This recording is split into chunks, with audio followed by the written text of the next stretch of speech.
అందరికీ నమస్కారం అండి. ఈ వీడియోలో మనం చికెన్ గున్యా గురించి తెలుసుకుందాము.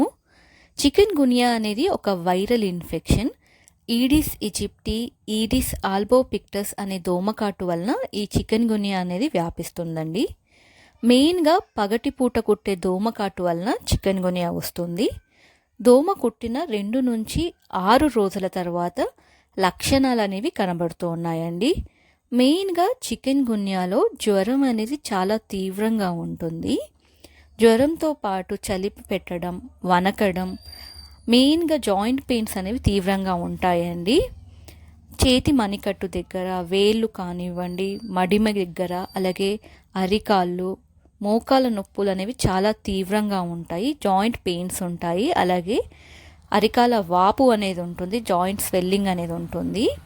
ఈ జాయింట్ స్వెల్లింగ్ ఉండడం వలన నడవడంలో చాలా ఇబ్బంది అనేది ఉంటుందండి. ఈ లక్షణాలతో పాటు తీవ్రమైన తలనొప్పి ఉంటుంది, నడుము నొప్పి ఉంటుంది. అలాగే శరీరం అంతా ర్యాషెస్ అనేవి వస్తూ ఉంటాయండి. ఈ ర్యాషెస్ అనేవి ఎర్రటి కలర్లో ఉండి దానిపైన చిన్న చిన్న దద్దుర్లు అనేవి చూస్తూ ఉంటాము. మనం మ్యాక్యులో ప్యాపిలర్ ర్యాష్ అంటామండి. ఈ ర్యాషెస్తో పాటు తీవ్రమైన ఇచ్చింగ్, దురద అనేది కూడా మనం చికెన్ గున్యాలో చూస్తూ ఉంటాము. అలాగే మన ఫేస్ రెడ్నెస్ ఉండడం, ఈ రెడ్నెస్ అనేది ఎర్రగా మారిపోయి తర్వాత బ్లాక్ కలర్గా మారిపోతూ ఉంటుంది. ఫేస్ రెడ్గా అవ్వడం, ఫేస్ స్వెల్లింగ్ అవుతుంది, కాళ్ళ వాపు చూస్తాము, మొహం అనేది వాపు ఉంటుంది. ఈ లక్షణాలతో పాటు గాబరవ్వడం, వాంతులు అనేవి చూస్తూ ఉంటాము.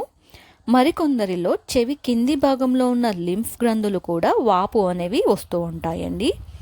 ఇవన్నీ చికెన్ గున్యా యొక్క లక్షణాలు. మనం చికెన్ గున్యా నిర్ధారణకు కొన్ని రక్త పరీక్షలు అయితే చేయించుకోవాల్సి వస్తుంది. సిబిపి కంప్లీట్ బ్లడ్ పిక్చర్ కానివ్వండి, CUE complete urine examination, RTPCR reverse transcriptase polymerase chain reaction, అలాగే సిరలాజికల్ ఐజీజీ, ఐజేఎం యాంటీబాడీస్ అనేవి మనం చికెన్ గున్యా యొక్క నిర్ధారణ పరీక్షలండి. చికెన్ గున్యాకి ఎటువంటి ట్రీట్మెంట్ అయితే ఉండదండి. స్పెసిఫిక్గా ఎటువంటి ట్రీట్మెంట్ ఉండదు. చికెన్ గున్యా వచ్చినప్పుడు రెస్ట్ తీసుకోవడం, ఎక్కువగా నీళ్లు తాగడం, కొబ్బరి నీళ్ళు, ఓఆర్ఎస్ లాంటివి తీసుకోవడం, మజ్జిగ తీసుకుంటూ ఉండాలి. జ్వరం వచ్చినప్పుడు పారాసెటమాల్, ఎలర్జీ, ర్యాషెస్ వచ్చినప్పుడు సిట్రజిన్, యాంటీ ఎలర్జీ మెడిసిన్స్ ఇలాంటివి ఉపయోగించాలి. చికెన్ గున్యా రాకుండా ఉండాలంటే ఎటువంటి నివారణ చర్యలు పాటించాలి? మెయిన్గా దోమకాటు ఉండకుండా చూసుకోవాలండి. మస్కిటో రిపెలెన్స్, ఆల్అవుట్స్ ఇట్లాంటివి యూస్ చేయాలి. బయటకు వెళ్ళినప్పుడు మనం పొడవాటి లాంగ్ వేర్ బట్టలు అనేవి వేసుకుంటూ ఉండాలి. ఈ విధంగా మనం చికెన్ గున్యా దోమకాటు రాకుండా నివారించవచ్చు. ఇది అండి కంప్లీట్గా చికెన్ గున్యా యొక్క ఇన్ఫర్మేషన్. ఈ వీడియో మీకు నచ్చినట్లయితే అందరికీ షేర్ చేయండి. అలాగే మన ఛానల్ని సబ్స్క్రైబ్ చేసుకోండి. Thank you.